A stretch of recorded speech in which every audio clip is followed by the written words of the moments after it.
We are accustomed to supposing that all change takes place along the linear time axis, from past to present to future. The present is an accrual of the past and is different from it. The future will accrue from the present on and be different yet. That an orthogonal or right-angled time axis could exist, a lateral domain in which change takes place, processes occurring sideways in reality, so to speak. This is almost impossible to imagine. Almost impossible to imagine when he gave that speech in Metz, if I'm pronouncing that correctly. I believe it was a science fiction conference in France. Philip K. Dick. We've all seen bits and pieces, but there's so much more here than the little bits and pieces we've seen about where he says we're living in a computer simulation. There's so much more here. I had never seen the full 40 minutes. So he says what I'm about to present, or that there could be parallel worlds, or what he calls a lateral access of overlapping worlds, is almost impossible to imagine. And what's funny is, to even the science fiction audience he was addressing in 1977, of course that would be impossible to imagine. But to kind of like to us, this crazy wing of YouTube at the back of the 12 Monkeys ward, we're all like, yeah, that's right. I mean, we're not, it's not impossible to imagine to us.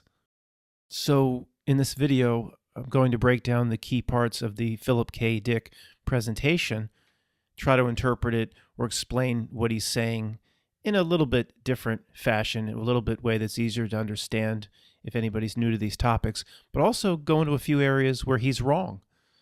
And if that sounds arrogant, that's not patting myself on the back saying how great I am. I'm just a good disseminator of information and an explainer of information. And a lot of information has come our way since Philip K. Dick gave this speech. Like, he talks about if certain things could happen, then certain things could be confirmed. And everybody in this community would be like, yeah, those things have happened. Like, he died relatively young, in his early 50s, Philip K. Dick. And he also says a certain thing like, well, we'll never be able to understand this or that. He's like, no, these things have happened, Philip K. Dick. If you could have made it to 2020, dude, these things have happened.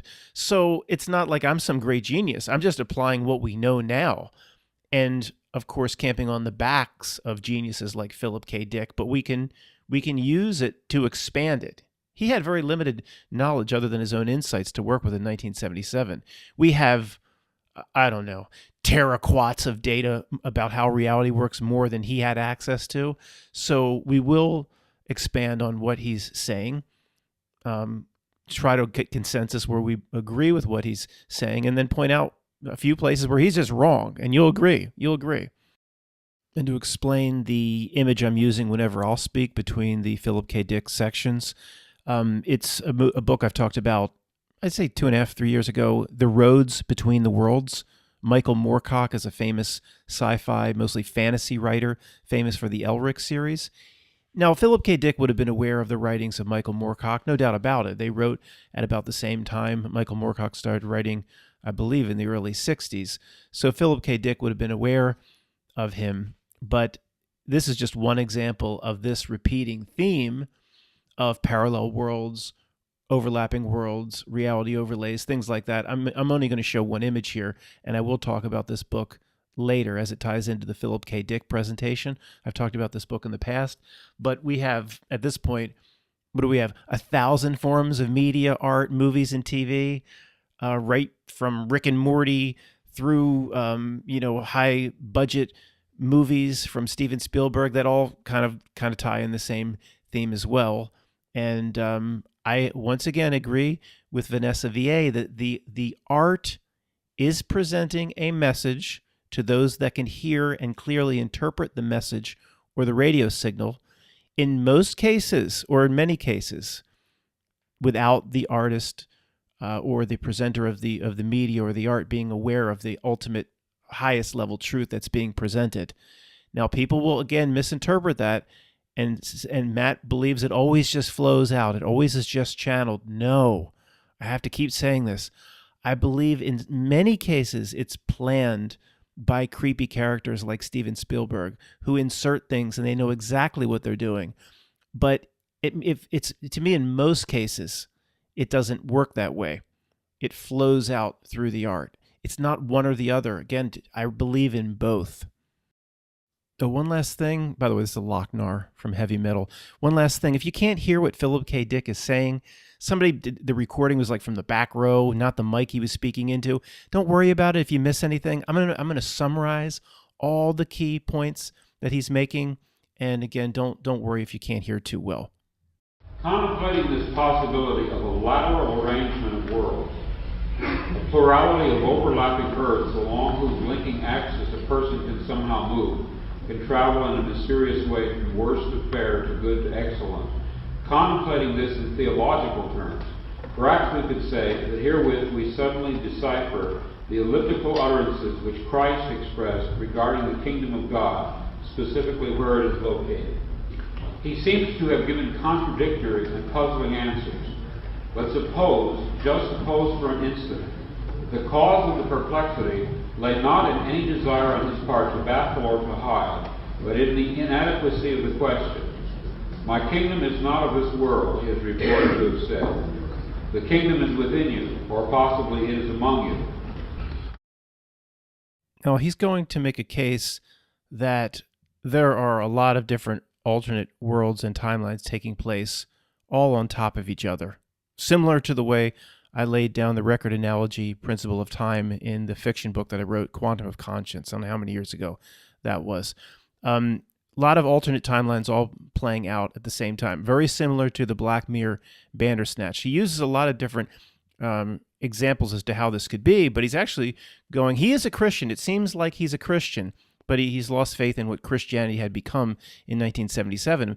But he does even reference the teachings of Christ to support this notion, to support the kingdom. He's basically saying that if you don't like this world, I mean, there's a lot of other worlds. The title of this presentation is There's a Lot of Other Worlds That Are a Lot Worse if you don't like this one. And they're all happening simultaneously in the present moment. No such thing as the past, and that's almost like a given to us at this point.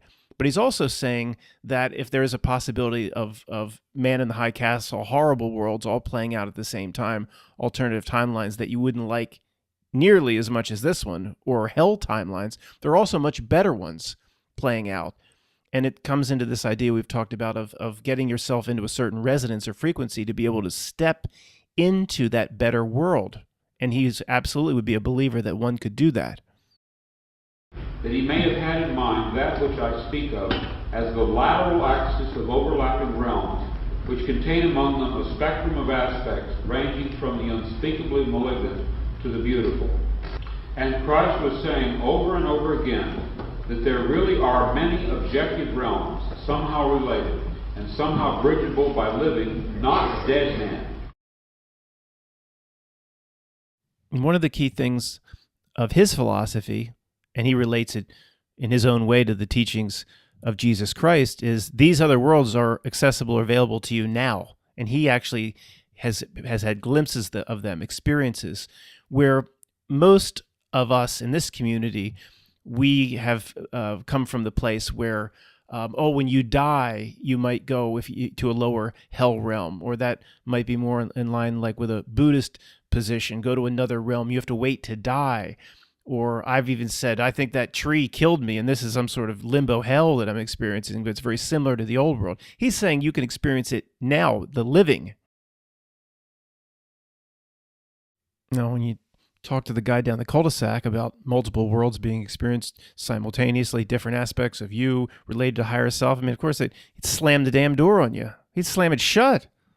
Like a guy that just ran out of Halloween candy. So I'm not talking about those people that don't understand a goddamn thing. To big thinkers like us, when we get into this territory or these realms, usually it's like, oh yeah, but I need to die. I need to die to experience that. And that is even the more common presentation in art and media, like what I'm showing now, the very interesting Black Mirror episode, Bandersnatch. If you don't know the episode, you could simply YouTube Colin's speech related to that. And on Psychedelics, Colin explains to the lead character here, he's just saying, this reality is just a tiny part of the whole. It's just a tiny part of the whole. You know, it doesn't matter. One of us could just jump off this balcony right now. And this reality would be horrible. Your girlfriend would mourn for you. There'd be a funeral.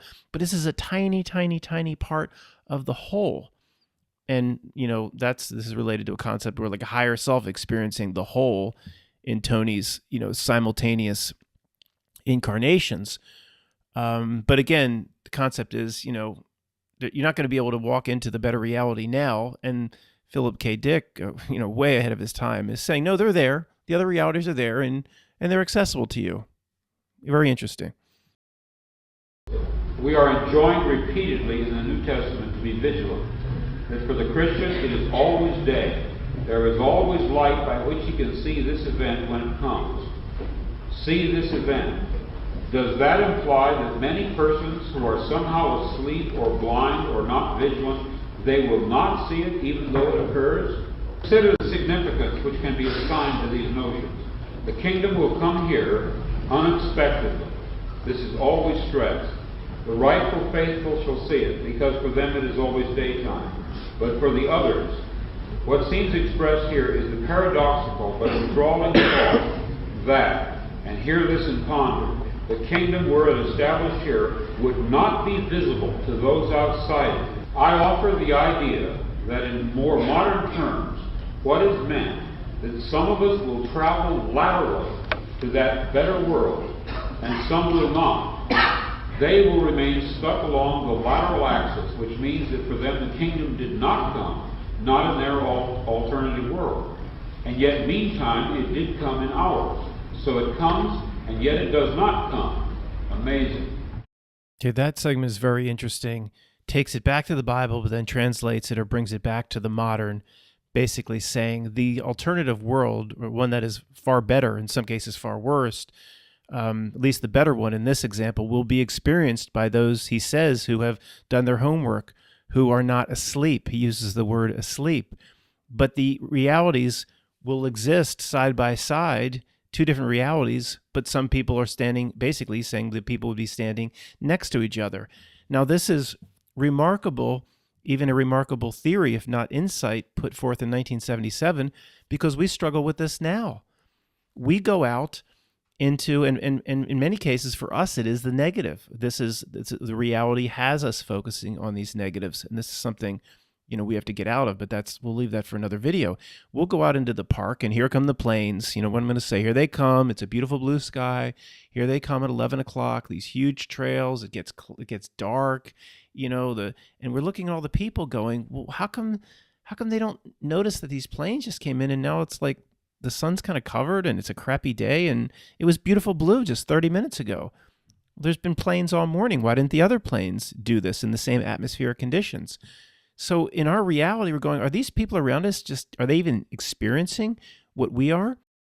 And what we ponder now with the planes, the plane, boss, the plane, with that just being one example of, we see an event on TV and some ridiculous joker who's a witness, and we're going, who would believe this person? And you're like, Mom, are you watching what I'm watching? Are you in the same reality as me? We struggle with this. He's putting it forth in 1977. Although our reality in many cases is, we better really start working on this, is more of a hell realm compared to the normies. Ignorance is bliss, but we'll work on that. We have to work on that soon, but we'll deal with it in another video. But this all relates back to like Dolores Cannon's philosophies.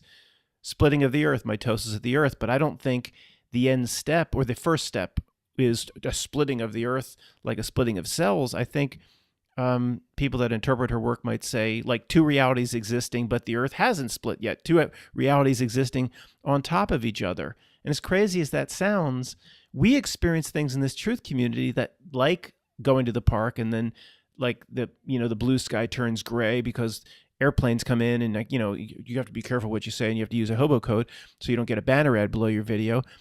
These are similar to Vanessa Villier's insights regarding merging with the spiritual singularity, the technical singularity.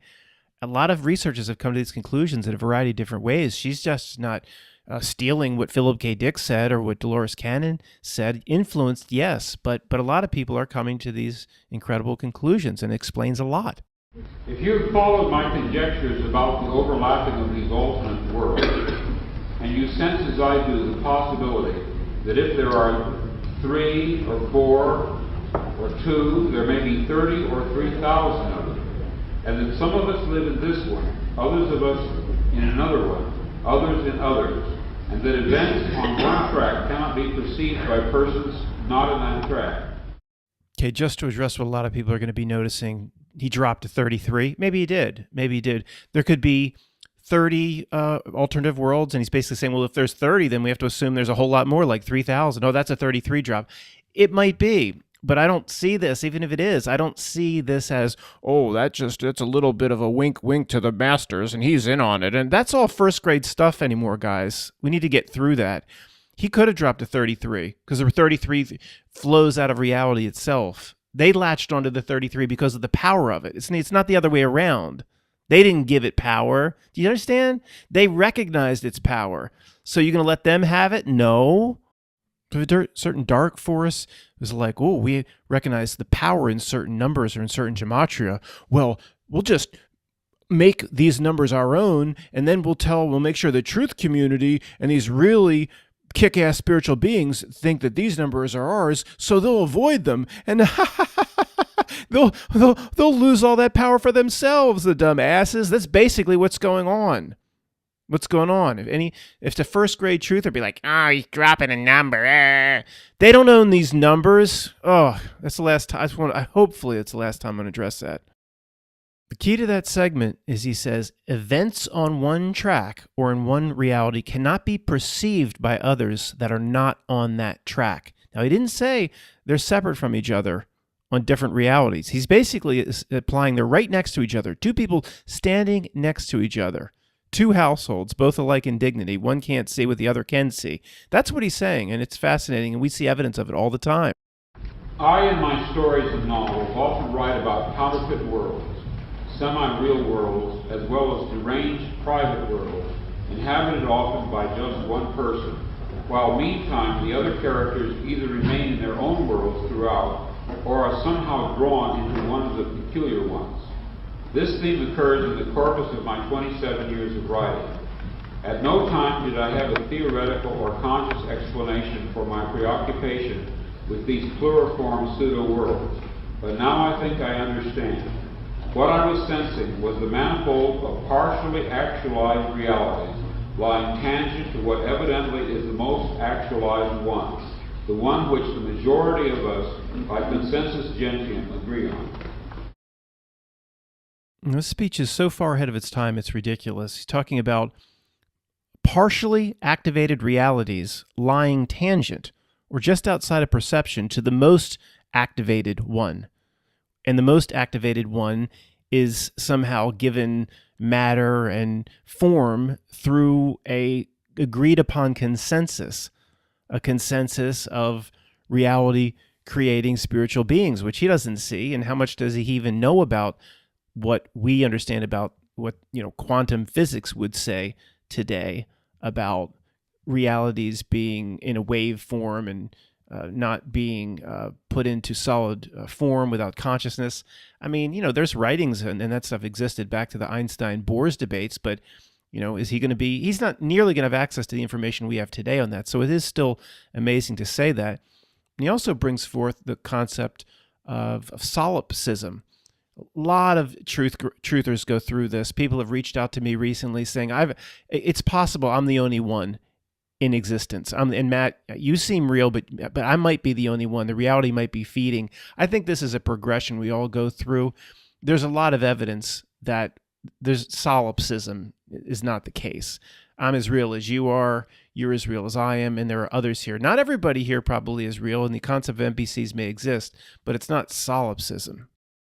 Originally, I presumed that the differences between these worlds was caused entirely by the subjectivity of the various human viewpoints. It did not take me long to open the question as to whether it might not be more than that in fact plural realities did exist, superimposed onto one another like so many film transparencies. What I still do not grasp, however, is how one reality out of the many becomes actualized in contradistinction to the others. Perhaps none does, or perhaps again it hangs on an agreement in viewpoint by a sufficiency of people. This is to set up the part coming up. Usually I'm talking about the part that just passed. The part coming up, he's kind of saying, well, we can talk about all these thousands or millions or other realities, but, can we ever get a sense that any of this is real? What if this was real at all, what sense would we get that this theory is real? And he starts talking about basically the Mandela effect. We would get a sense here or there, or we'd get a premonition, or something would come to us in a dream, or Neo's black cat experience in the Matrix. He's saying they're very subtle, but it is possible there are things that they're indicating. It's not amazingly huge weighted evidence, but if one is perceptive, there is evidence that these other realities could exist. It's basically what he's going to talk about. Probably all we would have to go on would be vestiges of memory, fleeting impressions, dreams, nebulous intuitions that somehow things have been different in some way. And not long ago, but now, we might reflexively reach for a light switch in the bathroom, only to discover that it was, always had been, in another place entirely.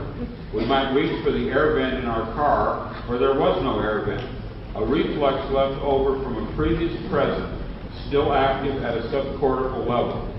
We might dream of people and places we had never seen as vividly as if we had seen them and actually known them. But we would not know what to make of this, assuming we took time to ponder it at all. One very pronounced impression would probably occur to us, to many of us, again and again, and always without explanation. The acute, absolute sensation that we had done once before, what we were just about to do now, that we, so to speak, lived in a particular moment or situation previously. But in what sense could it be called previously, since only the present, not the past, was evidently involved? We would have the overwhelming impression that we were reliving the present, déjà vu, precisely the same way, hearing the same words, saying the same words. I submit that these impressions are valid and significant, and I will even say this: such an impression is a clue that at this past time point, a variable was changed, reprogrammed as it were, and that because of this, an alternative world branched off, became actualized instead of the prior one, and that in fact, in literal fact, we are once more living this particular segment of linear time. A breaching, a tinkering, a change had been made, but not in our present, had been made in our past. Evidently, such an alteration would have a peculiar effect on those persons involved. They would, so to speak, be moved back one square or several squares on the board game which constitutes our reality.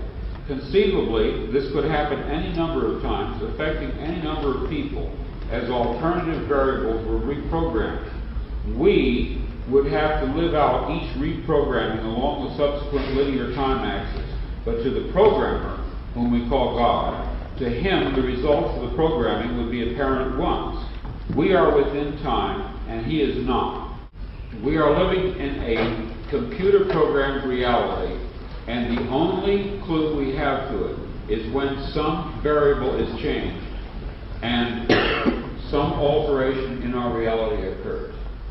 This, too, might account for the sensation people get of having lived past lives. They may well have, but not in the past.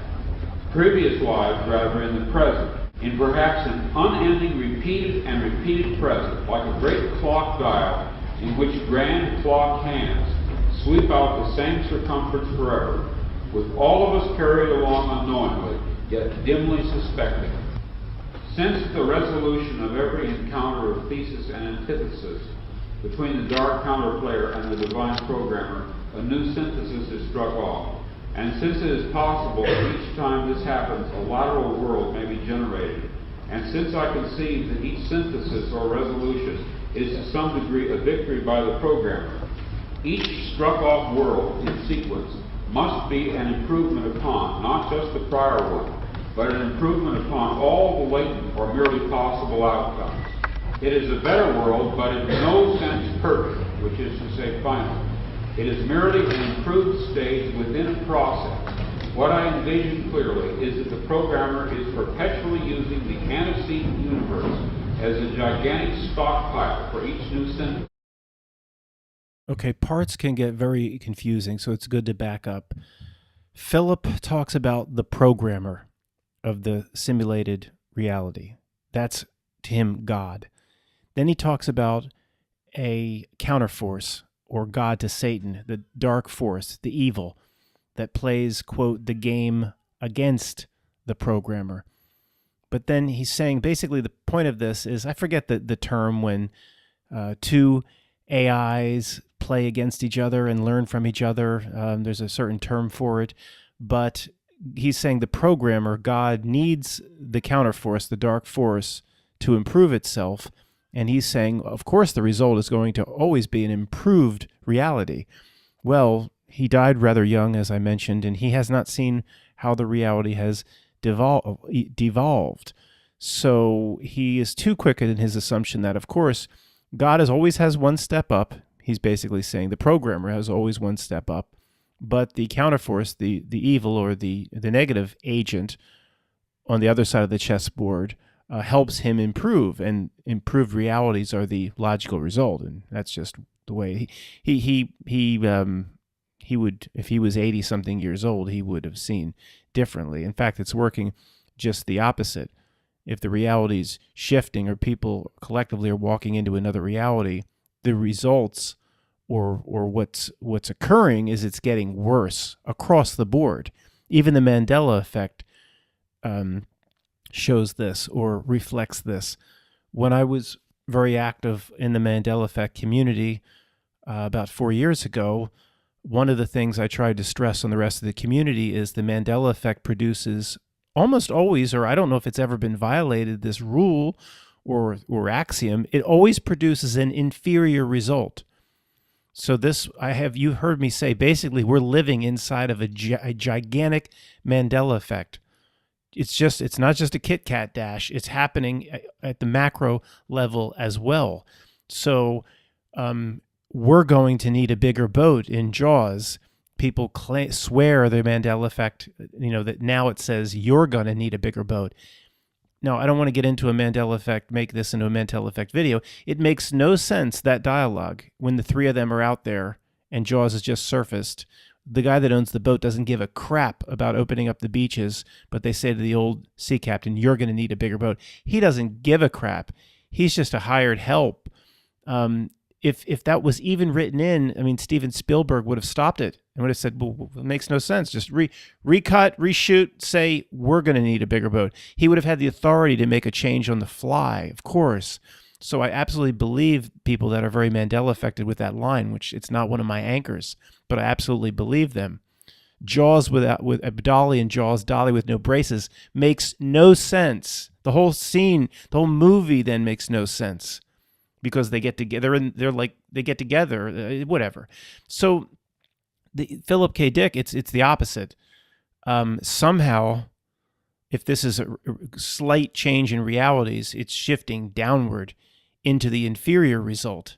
That's reflected in the way the schools do business, the way your ability to be happy in this existence. If you're a caring, loving person, the Mandela effect reflects inferior results. Whenever there's a change, it's inferior result. How processes and systems occur in dealing with government it gets worse and worse and worse. Drug side effects, everything slides towards the negative. And certainly Philip K. Dick did not foresee this. What we need at this point is to locate, to bring forth as evidence, someone who has managed somehow, it doesn't matter how, to retain memories of a different present, latent alternate world impressions, different in some significant way from this, the one which is at this stage actualized. Did he really just say that? What we need to do now is bring forth someone who remembers a different present, or who has memories of an actualized different present. I don't know, like 5 million people? 5 million people stand up related to how they're Mandela affected. I have 5 hardcore anchors that I don't just think it was this. Oh, I don't know. It might have been this or that. No, I know 100%, 0.000 to infinity. I know it was something else, my 5 or so anchor effects. So Philip K. Dick, we have to bring somebody forth. We could bring millions of people forth for Philip K. Dick to make to just give him all of Vanessa VA's Fearful and Angry Mandela Effect testimony videos. He could binge those over a weekend. According to my theoretical view, it would almost certainly be memories of a worse world than this. For it is not reasonable that God the programmer and reprogrammer would substitute a worse world in terms of freedom or beauty or love or order or healthiness. Okay, again, what he's saying is the programmer pairing off against its adversary, or God against Satan, or however you want to put it, the subsequent worlds produced, wherever they split off, would have to be better. God would stack it as such that there'd be a learning experience and it would have to be better. He even says this in the next section I'm going to play for you in a moment. And first off, it's wrong. We know now it's wrong. I mean, for anybody that's age 45 to 60, there's never been probably well, I can't say never. I don't know what happened 1,000 years ago, but a degradation of society like we've seen in the last 20 years has been unprecedented. So he's just wrong about this. But I think it's also a little naive. The world must improve with each new splitting off of reality. What's the evidence of that at the time even he said it? I mean, I would expect more from such a big thinker like Philip K. Dick. Watergate just happened. Philip K. Dick, did you ever think, how did some little monster like that even get into office? I mean, did he realize the whole political system was completely fake? The Vietnam War just wrapping up, things are just getting really good in life, like at that time? I guess it's bad if you compare it to the Inquisition. Oh, well, yeah, I guess, but, it's first grade box thinking, and you would never think that from a guy that's presenting a presentation like this that's completely outside of the box. So his presentation on all aspects is pushing even our community to think in ways like we don't normally think. It's an incredible presentation. And then he falls back to, well, each subsequent world would have to be an improvement. Like, what? Where'd that come from? It just seems inconsistent with the brilliance of the rest of his presentation. A mechanic works on your malfunctioning car, he does not damage it further. When a writer creates a second draft of a novel, he does not debase it further, but strives to improve it. What? When a mechanic works on a malfunctioning car, he does not damage it further. You ain't been to my mechanic, Jack. I mean, are you kidding me? Who you take your car to? Can I have the number? Or even if you have a new car, take it back to the dealer like Honda or Toyota. It's got a chip problem or a problem with the computer. They'll screw it up for months. You have to claim lemon law. I guess I'm just saying the same thing in a different way, but even Philip K. Dick in 1977, what evidence would be there like God's winning and God's actively intervening to create better worlds? Again, Nixon, Watergate, Vietnam, war after war, Korean War, World War II, death everywhere, genocide in Africa. I mean, what evidence that God's winning and creating better worlds? What evidence does he have to make that assumption? If anything, even you could be sitting there in 1977 and somebody could say, or a Christian could say, the evidence is this is Satan's domain, man. Look around. Tricky Dick holding his arms up, and he got in his press conference right before he decided to step down. He says, "I did not beat my wife." Like, what? So this is really bad from Philip K. Dick. But again, there's a lot of other brilliant parts of this that is not diminished just by getting one or two things wrong.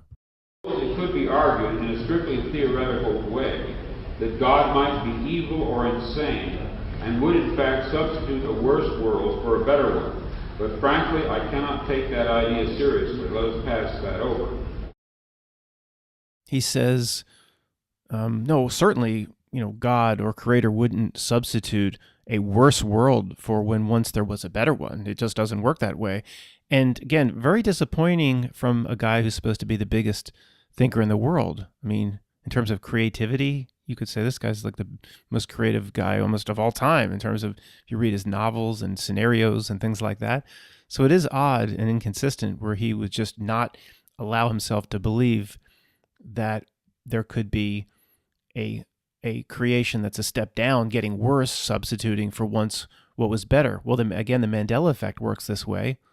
Anybody's new reality where they have an anchor effect, they'll point back to a scenario or something they remember that was better than, even though it's very, very subtle usually in the Mandela effect, what was once better. So the Mandela effect shows us, look outside our window, 2020, 21. Of course, it's getting worse. It's getting better all the time. No, it's not. Beatles. And hey, guess what that other line is? Can't get much worse. Yeah, well, we're almost there. Paul and Ringo and John. Anyway, guys, so it's very disappointing. He's not even allowing us to think that, God wouldn't allow. Well, there is maybe, again, there's a lot of other possibilities here that God or creator, whatever you call source, whatever your religion is, it seems like the reality degrades itself. It gets worse and worse and worse. And many smart people say in order to wake people up. So people notice the nines. So people get to the point where they're saying, this is a clown show. This can't be real. And what does it say about myself? A lot of smart people, and of course I keep this on the table, that it was meant, the whole plan is to degrade, so people will actually notice it and better themselves. I cite The Man in the High Castle and my 1974 novel about the U.S. as a police state, called Flow My Tears, the Policeman Said. I'm going to be very candid with you. I wrote both novels based on fragmentary residual memories of such a horrid slave state world. Now, I think I've done a decent job editing the clips so far and coming up, but I just want to be clear on Philip K. Dick's position. He's not talking about the possible existence of parallel worlds existing simultaneously in the now moment. He's saying he's actually experienced it in many different ways. Now, I'm not sure exactly how much I'm going to allow in the edits. I just want you to know he's come forth and said, I've experienced these parallel worlds myself, he would say. And he said there's people that have come to me, given testimony that said, yeah, what you wrote about in your book is actually right in another world.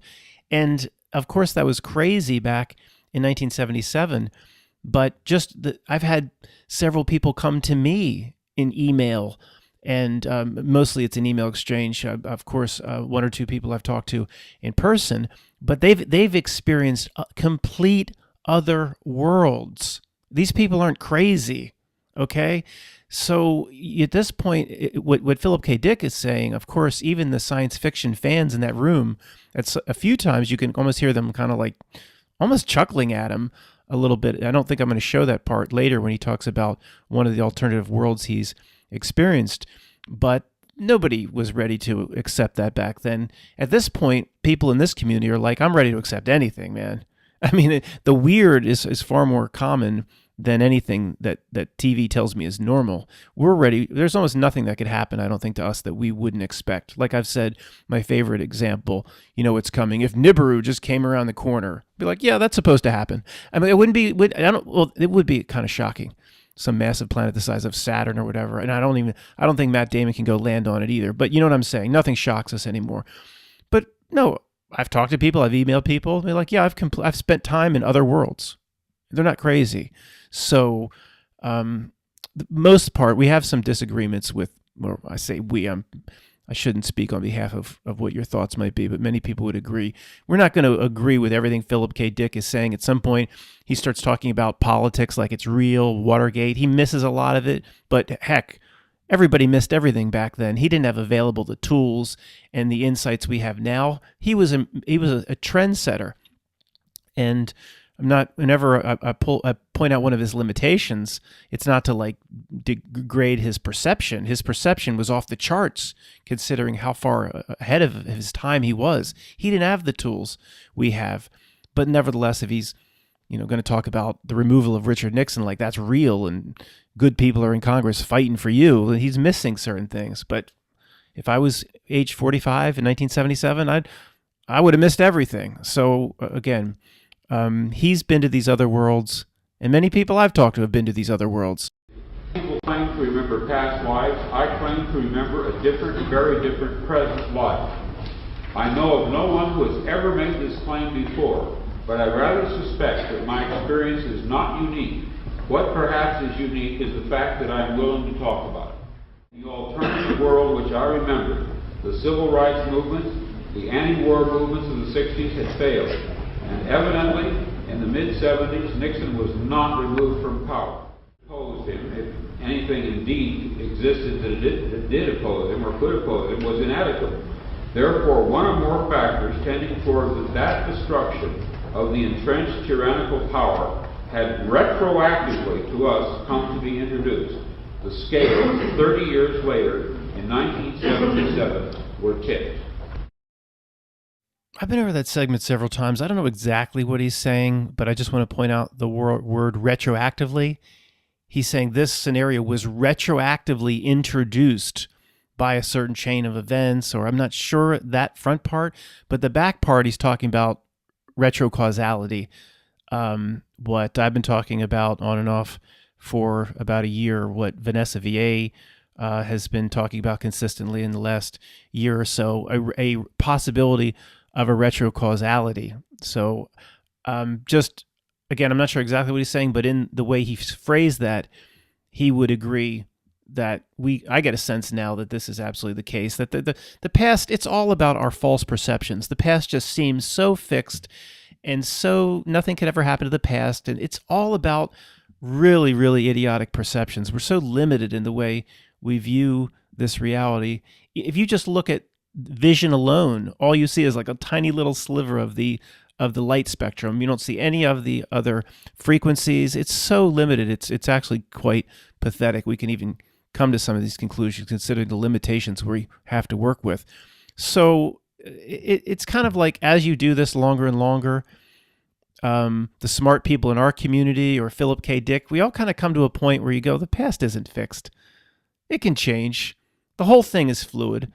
There's only the now moment. It's all stacked on top of each other. The whole concept of time just starts to break down. And it becomes like, even if you can't really explain it, it becomes like first grade, just saying, well, this is the present and the future's out there and the past is fixed. It just, even though, I wouldn't want to take a podium against that, because it's just things you sense with your inner knowing or your inner tuning fork, that it's just like first grade to believe in linear time the way we always thought. This retrocausality is real, folks.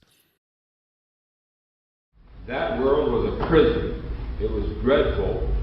We overthrew it, just as we overthrew the Nixon tyranny. But it was far more cruel, incredibly so, and there was a great battle and loss of life. That is to remember that the book was not fiction. The book was based on subliminal memories which I had of such a world. Any society in which people meddle in other people's business is not a good society, and a state in which the government, quote, knows more about you than you know about yourself, as it is expressed in my novel, Slow My Tears, the Policeman Said, is a state which must be overthrown. Okay, that statement's not a line item to the main topic that's being discussed here in the big thinking, but I have to comment on this. I mean, is that where I got, they're always trying to get in your business. Well, I got that from the movie Triple X with Vin Diesel, but ultimately I got to attribute to Philip K. Dick. He's just like, a society or a government or an authorities that just continuously want to get in people's business is wrong, and a government that knows more about you than you do. And we just listened to this today and we're like, yeah, I've heard that a million times, but you have to give him props, man. 1977, there wasn't, when I say there wasn't anybody talking about this, there was the Byron whatever speech about the control of the Illuminati, and there's a few things, but 1977, talking about the government is going to know more about you than you do, and he's seen the parallel worlds, he says, where this already exists. He's seen, hey, Philip K. Dick, it wasn't a parallel world, dude. It was your world in 2020, 2021. You looked in the future, I think. He thinks it's just a parallel world at the same exact now moment, which it could be. Guess he knows more about it than I would, but it's probably, he's looking in the future. He's seeing what I see, but he didn't mention any sort of face covering or anything like that. But I'm just saying, give him props, guys, because to go into these places in 1977 is pretty amazing. I mean, if you're over 45 listening to this, or 50, well, you'd have to be over 50 to even remember 77. But no, very, very few people questioned anything along the lines of what we questioned today. Saying not merely it can happen here, meaning the United States, but rather it did happen here in the United States. I remember when I saw Star Wars this morning, I thought to myself, deja vu. You saw Star Wars that very morning. I mean, what are the chances? We need to do a little sci-fi role play here, just to have a little fun. Saw Star Wars that morning. I think this was in France where he gave the speech. But speaking of that, I was told that the vintage space chick played multiple parts of the St. Isley bar. You know, the famous the famous bar fight scene in Star Wars 1. She played multiple parts without makeup in that scene. I didn't realize she was that old, but you know, it's amazing. I mean, I'll take back everything I've ever said. Vintage. Vintage implies good, like a vintage wine or something? It was pour it out, man. Just anyway, whatever. Little fun with Star Wars. What if, we try to point to when the world went bad, or like when did the world start really going bad? I mean, we had some Vietnam War, that is, before Star Wars, but was Star Wars, was that the dividing line? They actually showed us, they introduced a movie. It was an awesome movie. It's like they pushed it to the forefront of all popularity. Well, they didn't have to push it. It was that good. It would have pushed itself to the very top. But was it like the system announcing? This whole story of George Lucas doesn't make a lot of sense. He just did American Graffiti, and then you watch the documentaries on how he just begged MGM to do Star Wars and they were over budget. I don't buy any of it. That message was meant to be communicated by this creepy system, Star Wars.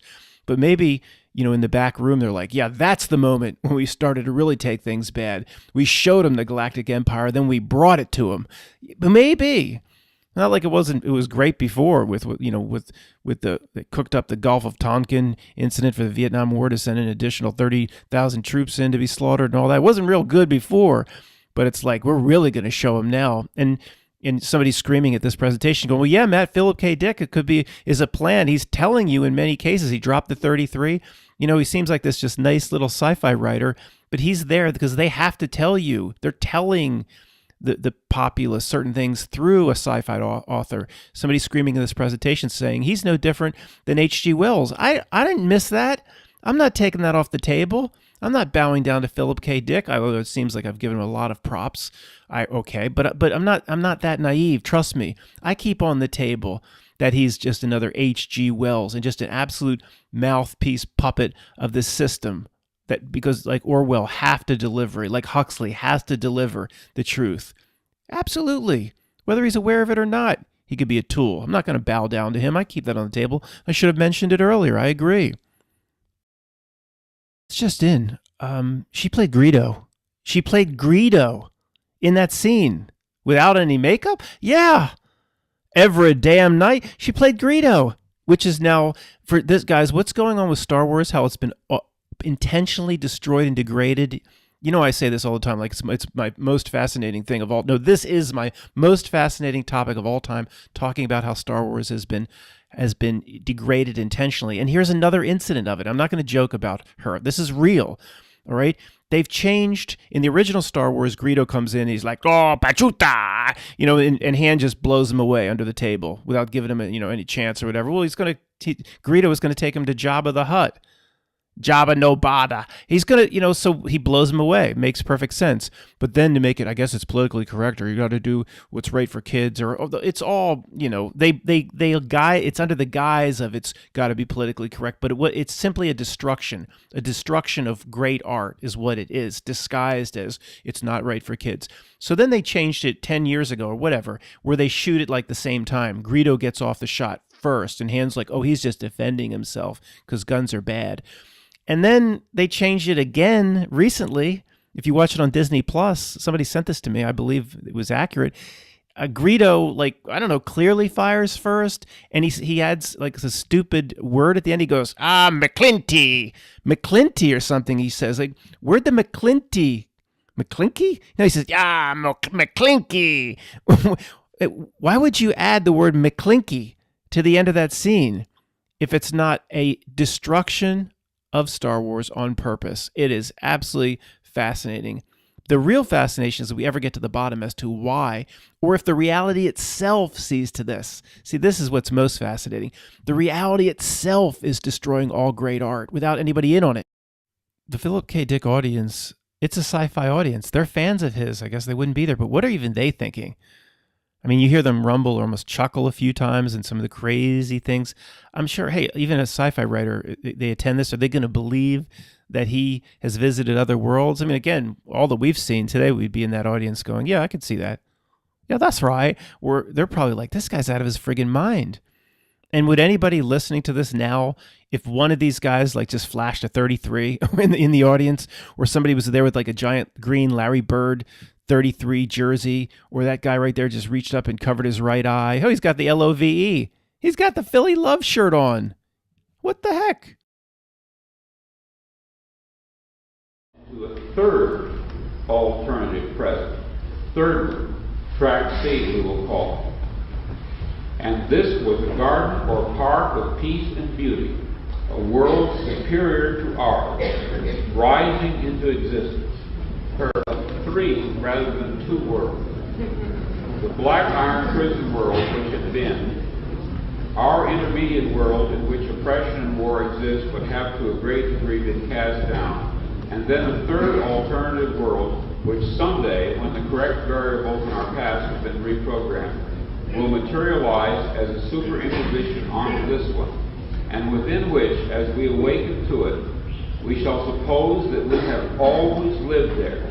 The memory of this intermediate one, like that of the black iron prison world, eradicated mercifully from our memories. And how much did we miss back in the day, 30 years ago?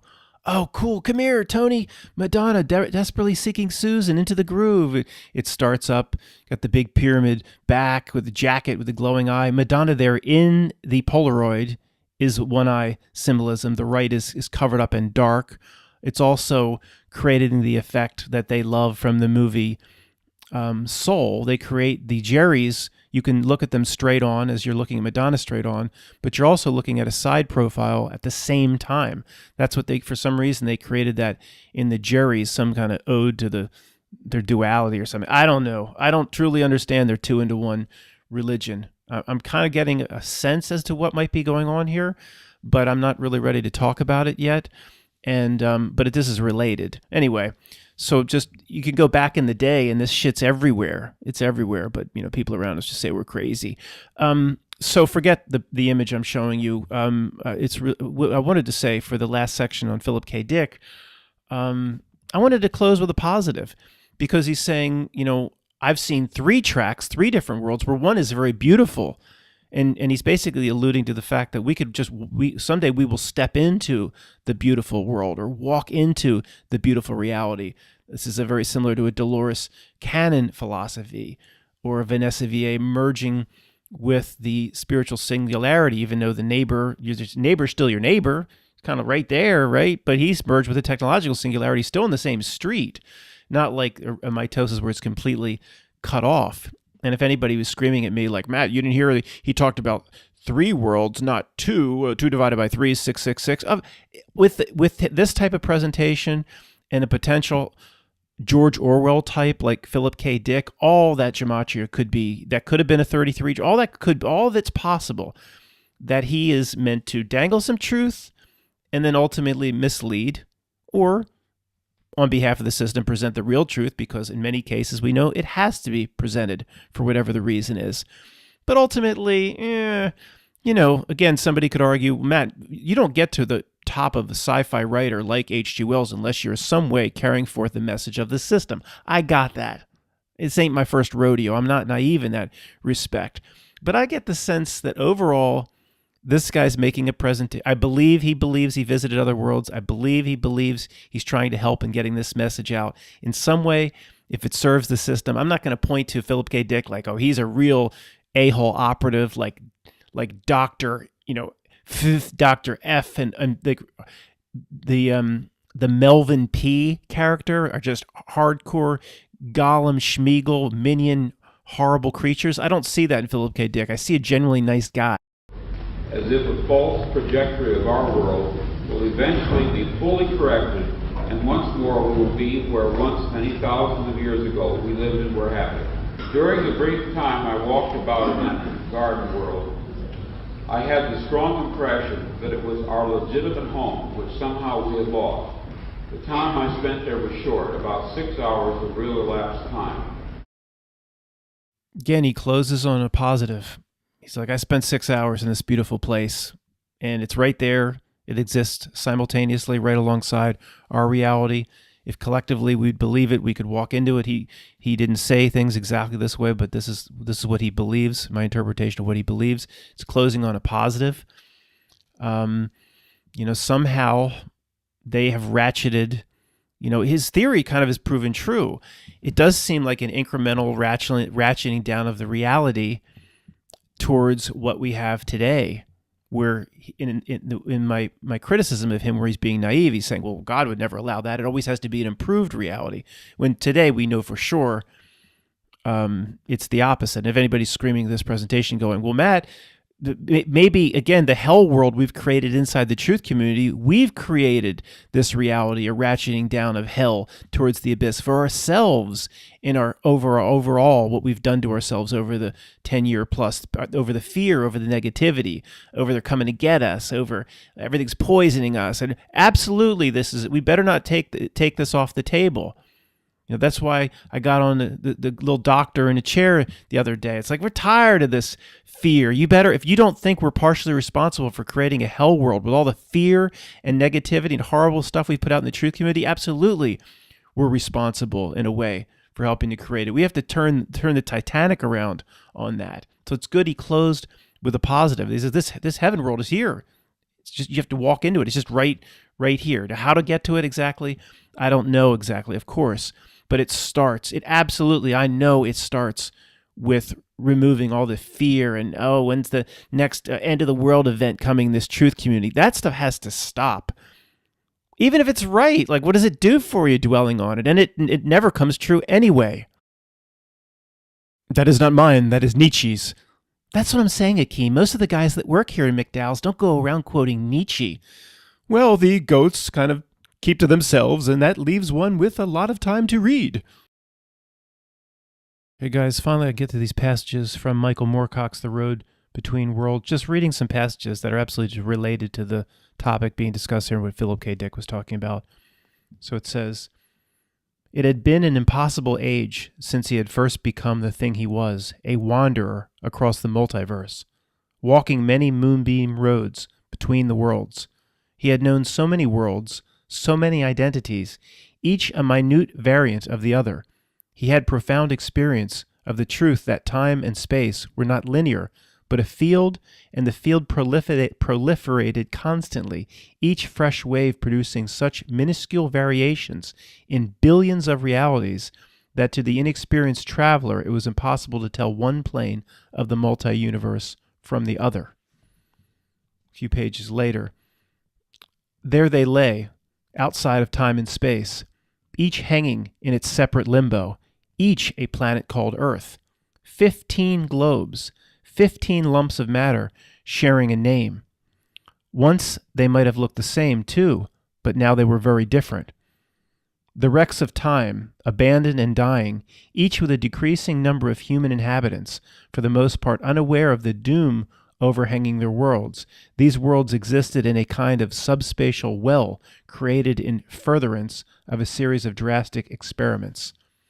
So in this book, guys, it's just a series of Earths, and there's actually an administrator group that goes Earth to Earth and makes sure everything's going okay. And of course, one Earth is not aware of the other Earth, but they're nearly identical and very similar to the movie Another Earth, which is kind of more of a human side story. It's not really a sci-fi, where there's another Earth that comes into. This is a movie that's not related to Michael Moorcock. There's another Earth that comes in to view one day, and it's getting, every day you look up at the moon and like off to the right, there's another Earth that looks just like this Earth, and it's getting bigger and bigger and bigger.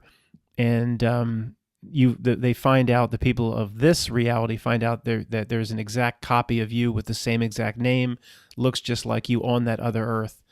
And eventually the two worlds start communicating to each other back and forth. And yes, it's in the movie, it's round, but we're not getting into that. Not getting into that. There'll be some militant type that makes a comment. Well, Matt, in that movie, the shape of the earth was round. I mean, that's not the point here. That's not the point here in the larger theme of what we're talking about.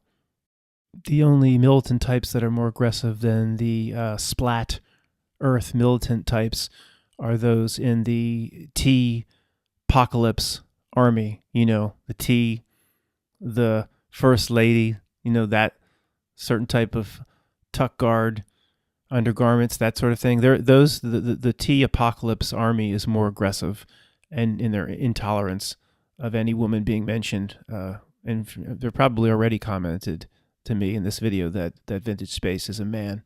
Now, she may be. I dated her for years. Honestly, I'd never noticed. I didn't notice. I mean, if she's a man, certainly not what you would call well endowed, because I never noticed. And we were together a long, long time. I'll read the last passage from the book. Actually, the doctor's name, believe it or not, in this book is Dr. Falstaff, F-A-U-S-T-A-F-F. Believe that. It's like a combination between the good doctor we know and Faust himself.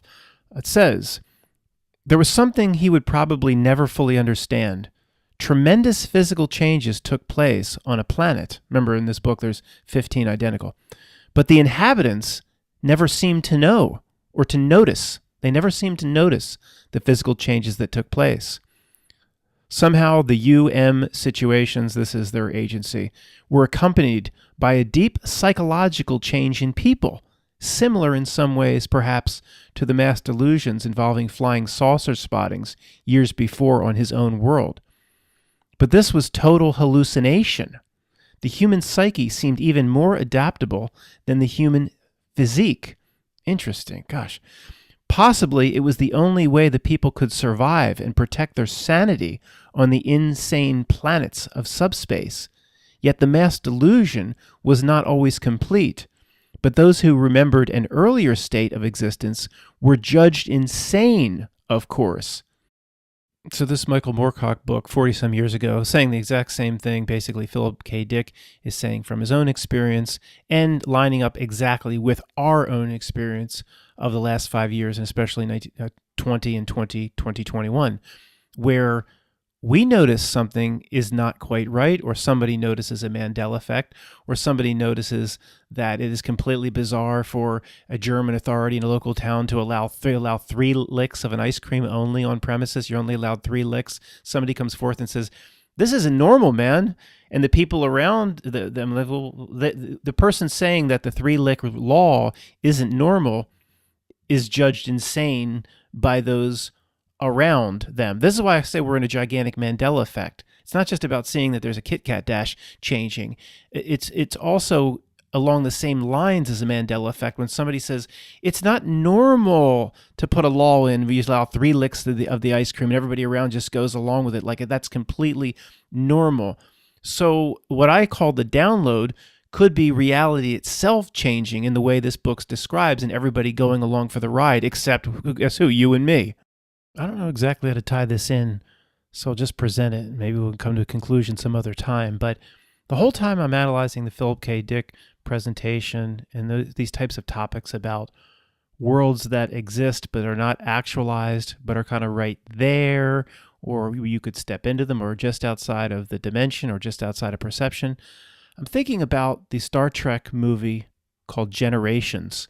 It's the first movie with the Next Generation crew, like Worf and Picard and Riker. And the antagonist in the movie is trying to get back to something called the Nexus.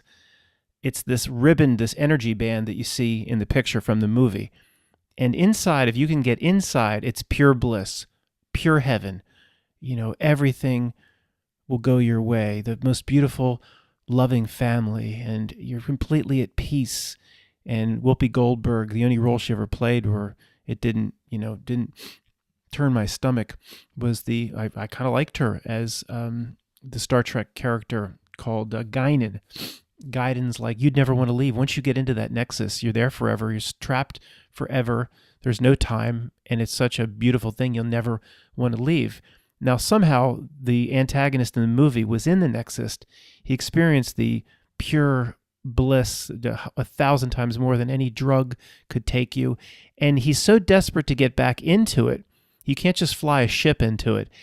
The Nexus has to come down and kind of engulf your world. You have to go into it like human to Nexus. You can't just fly a ship into it. He's blowing up stars. Each time he blows up a star or a sun, there's like 5 inhabited worlds that all go down or whatever when he blows up the sun, millions and millions killed, but it shifts the path of the Nexus. And what you see here, he's on this platform. He's destroying suns and solar systems, and each time he does it, it shifts the path of the Nexus oh so slightly, where eventually he can then once again merge with the Nexus. Now this to me screams out to what's happening now. To merge with their technological singularity, creating, just like Philip K. Dick said, almost like ratcheting the world down incrementally in the other direction, like a gigantic Mandela effect, where it's just not as good. It's inferior to the reality. It's almost like, it's the way someone says, like a light bulb isn't always on. It goes on and off, 2,000 times a second or whatever they say. It doesn't matter. It flickers, but you can't perceive the flickering.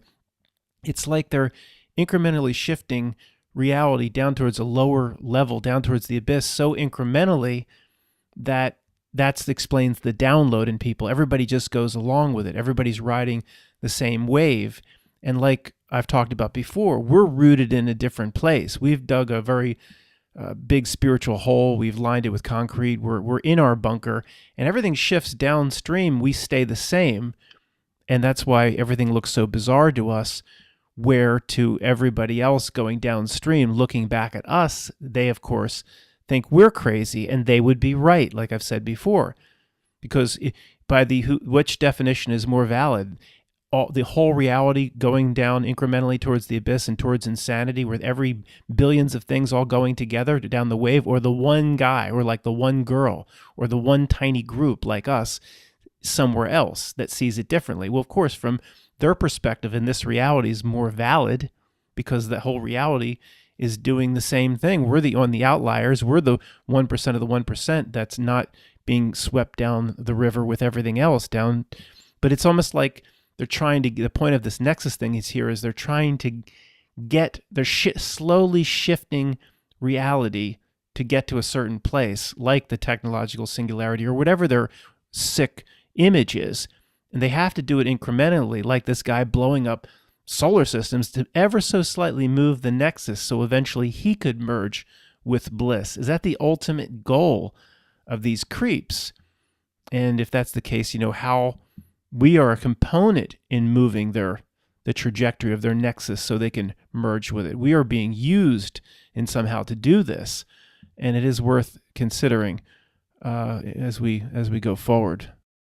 That was the end of the video, but at the end I went, you know what? I'm going to check the movie poster and just check the Wikipedia, and I bet there's something that pops out at me because of the way this kind of movie talks to me, that there's this symbolism about them moving the bliss or moving the Nexus towards the creepy direction they want it to go. There's a bigger meaning, Star Trek Generations. And in 10 seconds, I came across this. If somebody's driving and you don't have a picture in front of you, I'll give you 3 guesses as to what the symbolism is associated with this movie, but you're only going to need one. I'll give you 3 guesses, but you're only going to need one. Somebody like driving their car through Topeka who's like screaming out the window, yeah, it's got to be the one-eye symbolism. Oh, yeah, it's the one-eye symbolism.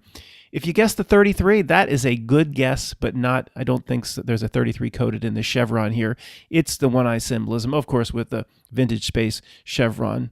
And the the warp core is making a big shining light like the separated capstone. That's probably all related somehow. And if there's one person, this is something to consider, and I do consider this, one person screaming at this video going, Matt, it's don't interpret this the wrong way.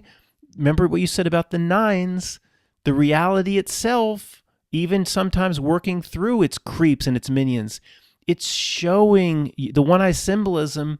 It actually is for you. It's to wake you up, to show you what you really are, to show the reality to present itself that it's not very real. This is basically the nines presenting itself over and over and over again. It is the 33, the nines over and over and over again. No real world could present this all the time. People just make sure when you do the movie poster, you show Captain Kirk with a one-eye symbolism. Oh, yeah, I almost forgot. Oh, yeah, I'm glad you called. No, we've seen it too much. And it ultimately, at the highest level, guess what? It's probably there to benefit us. You know, like the nines. Showing Ryan Reynolds the nines ultimately led him to understand who he really is. Like, you want to hide something, hide it in plain sight. Put the creepy symbolism that we call creepy, and it is, you know, the way the minions use it on the back of the dollar bill, the Great Seal of the United States. It's the Great Seal, the most important seal ever delivered outside of SeaWorld, yet nobody on the street knows anything about it. It's on the back of the dollar bill. Nobody could even probably describe it, but they've handled it in their hands like tens of thousands of times. But it is possible that it's like, yeah, the enlightenment, the all-seeing eye, what the pineal gland could be, what a human being could ultimately become. Yeah, put what human beings are capable on the back of the dollar bill. Put it in plain sight, and the jackasses won't even notice. Ultimately, it could be for us, not just them getting off with their little symbolism. That is a possibility. And I had ended the video. I looked at the time, 11054, 1109. Not a coincidence. The numbers talk to us. That we are living in the nines. The reality itself isn't just showing us nines. It's showing us like a million things to wake us up. We're paying attention. I'm not leaving that number because I'll get stupid comments about it. But you know, the time of the video, as I just ended, it was 11054. Really? Yeah.